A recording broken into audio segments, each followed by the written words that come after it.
Friends, hi friends, welcome back to my channel Maha Garden. இன்றைக்கி நம்ம பார்க்க போகிறது கேரட் புட்டு எப்படி செய்கிறது, பொரியல் இல்லாட்டி புட்டு. அதாவது இதுக்கு தாளிசம் என்னெல்லாம் பண்ணணும்னா கடுகு, உளுத்தம்பருப்பு, கடலைப்பருப்பு கொஞ்சம் கொஞ்சம் 1/4 டீஸ்பூன் ப்ளஸ் 2 ஜீரகம் வாசனைக்கு, வத்தல் உரப்புக்கு தேவையான அளவு வத்தல். இதுதான் இப்போ தாளிசம். கடுகு வெடித்தோடனே ஒரு பல்லாரி வெங்காயம் வெட்டி வச்சுருக்கேன், பொடிசாக வெட்டி வச்சுக்கணும். கருவேப்பிலை ப்ளஸ் தேவையான அளவு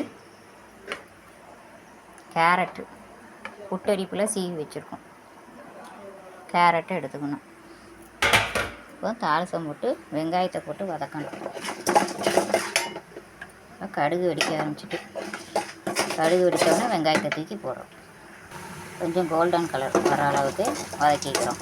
ஏன்னா கேரட்டு சீக்கிரம் வதங்கிடுவதனால கொஞ்சம் வெங்காயம் வதக்கிக்கிறோம். வதக்கிட்டு இப்போ கேரட்டை போடுறோம். ஃப்ரெண்ட்ஸ், இப்போ கேரட்டை வெங்காயத்தோடு சேர்த்துட்டோம். இந்த ஸ்டேஜில் நம்ம உப்பு, தேவையான அளவு உப்பு, பொரியலுக்கு தேவையான அளவு உப்பு. கேரட் அவ்வளோ தாங்காது, லைட்டாக போட்டால் போதும்.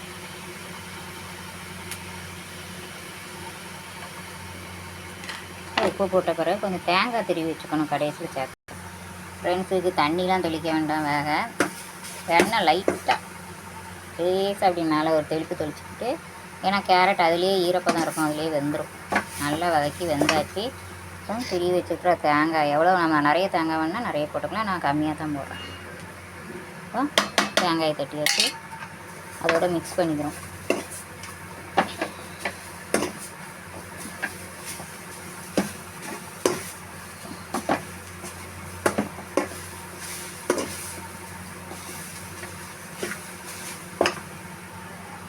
தேங்காய் போட்டு மிக்ஸ் பண்ணியாச்சு. இந்த ஸ்டேஜில் நம்ம அடுப்பை ஆஃப் பண்ணிடலாம். சுவையான கேரட் புட்டு ரெடி. சீக்கிரம் ரெடி பண்ணிடலாம். சீவி வச்சிட்டோம்னா நல்லா சீக்கிரம் வந்துடும். 2 நிமிஷம் தான், வெங்காயம் வதங்குற டைம் தான்.